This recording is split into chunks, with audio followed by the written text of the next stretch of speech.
So I think, Dizzy, you made a point that I was going to say in terms of exclusivity. And this kind of rolls into the growth and discoverability topic that I wanted to get into with Twitch, because you make a great point.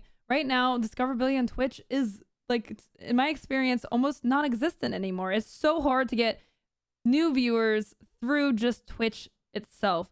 More people find me through YouTube now and Twitter. And I think TikTok's becoming a big one.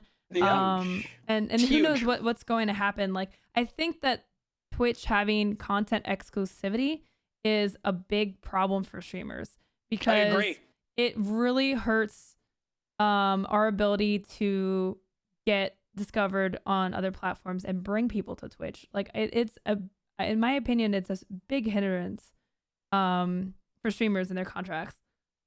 It's I really get more follows when I'm not live than when I'm live now, because of external stuff, because of videos, because of TikTok. I literally, just because part of it has to do with my target audience being awake, but I get more follows when I'm offline than when I'm online now.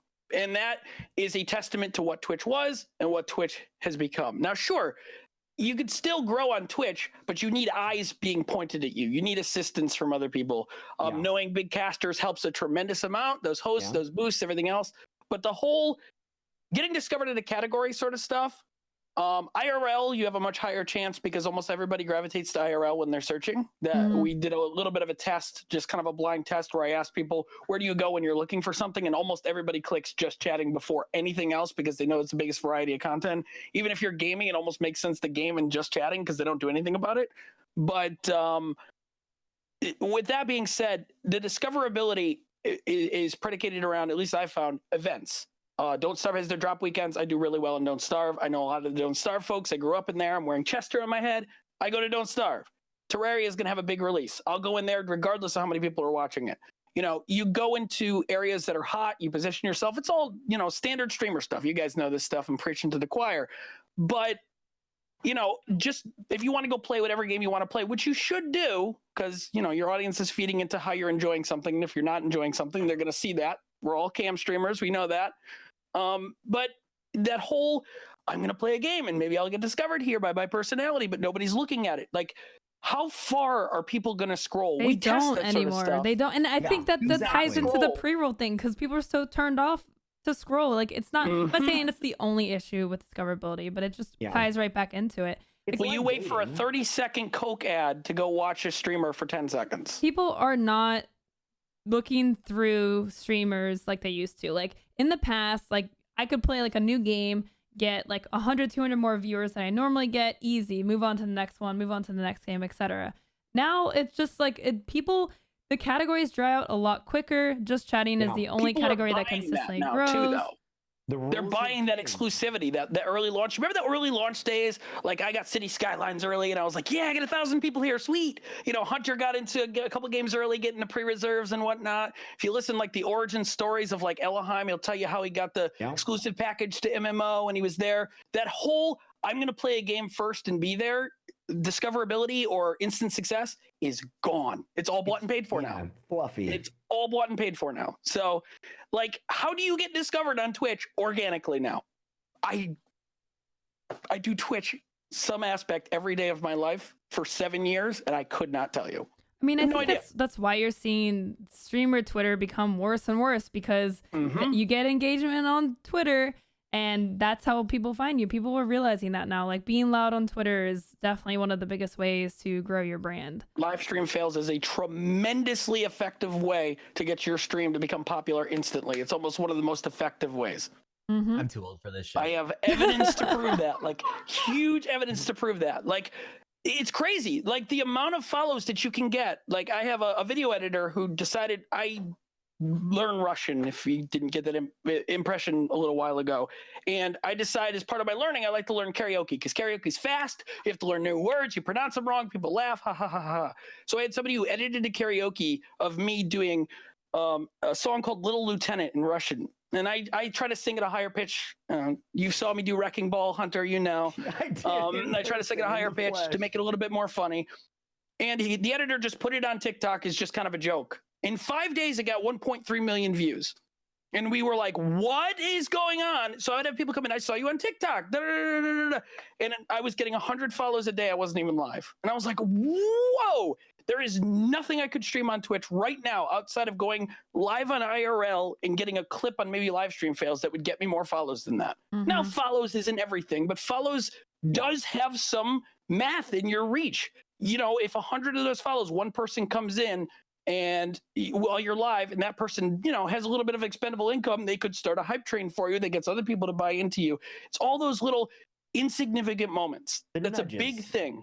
You know, you take that insignificant moment, like a raid that happened in my channel. I talked about this last time too. I had a raid happen in my channel and I have 100,000 more followers on Twitch as a result of that one raid. And I can pinpoint it to that moment. Well, no, I can point to you for that exact same thing for my That's what I'm saying, dude. It's like there's these moments that you don't realize what they're going to do to your channel and then boom. But am I the only one that thinks raids and hosting is not really effective at all anymore? It depends on how you handle them. If you're prepared to handle them and turn those people into your viewers as well, then yes. I'm learning Russian as a result of a raid.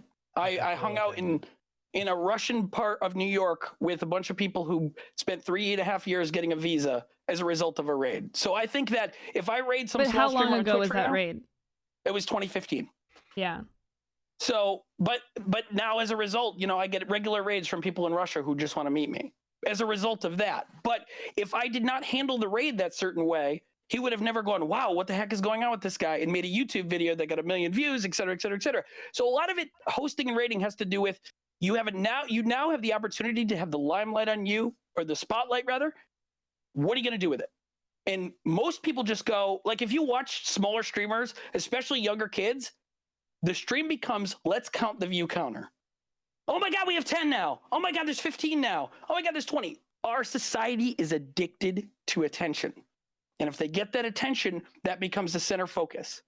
And then people don't know what they're going to do when they have that attention on them.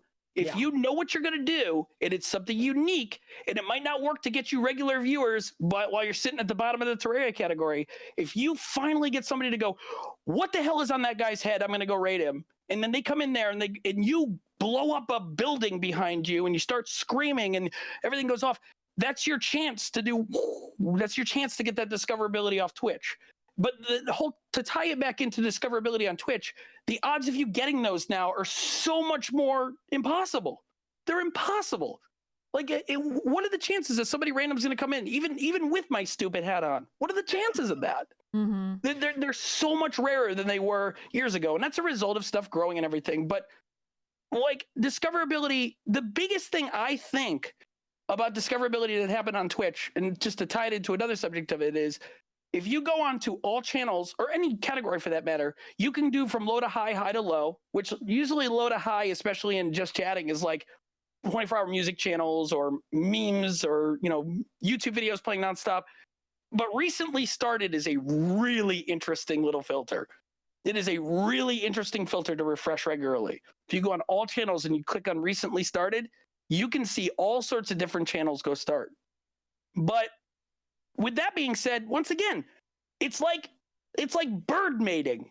They have bright plumage. You need to get that mate. You need to get that person into your sights. You need to keep that viewer. What they mate based on the fact. Okay, but hold on. Extending out that exact same idea. I sacrificed a lot. Within those subspecies, they also necessitate that. Like you don't pay attention because it's been built out that way, and then it gets. But human beings act that way too. Human beings go after what's attractive to them too. And then it ends up incidentally being a lowest common denominator situation. Do I want my content to be reduced to the thing that I need to do in order to match expectations that are outside of what? But I think you can find a medium to that. I gave that up 2 years ago. I can't. But I think you can find a medium to that, though. Like, in other words, this hat on my head doesn't sacrifice who I am as a human being, and I don't mind it. You know, it's become a part of me, and people recognize me as a part of it. The company who makes it's not even a hat; it's a toy. It's the stupid toy. They made me one specifically for my stream because I wore it. Okay, but it's I can't. I wish I could empathize with this because I've heard this on so many places. I cannot, because I am not a natural entertainer. I'm not. Yeah. You know, but there's an audience there for you. No, there is, right? But Yeah, I'm not gonna, you know, you attract people via a hat. I need 15 minutes with them. Right. Agreed. Everybody in my community, I have invested in And Yep. I mean, I've gotten like what 200 follows over the last year and a half. I think I need Right. 3 days. Like I'm not. That's not a bad thing. I have one of the most loyal followings because I Right. invest. Hell yeah, in them. man. But I can't get that sort of thing off the, so discoverability. I gave up because I'm like, I tell my stream, I'm like, I want this to stay the way it is. 60 people a stream, that's great. Because it's good for my mental health, because I lost my mind trying to be the lowest common denominator. Hunter, like, I empathize with you so much because of what you've been going through. So like Right. what I've been doing, my 2020 has been creating things that people can be loyal to and attach themselves to and try to make revenue off of that. Sure. Like, Is because like I is it can't do it working, off though? myself. It's starting to. It's like, again, it's like, talk to me in a year. I'm opening, I've opened Right. a Patreon that we're doing an enamel pin club. I'm a designer at heart. I'm going to try and make really cool things for people to collect. Right. So I think you have to look at And I multiple want to viable do this. paths. I want to retire streaming.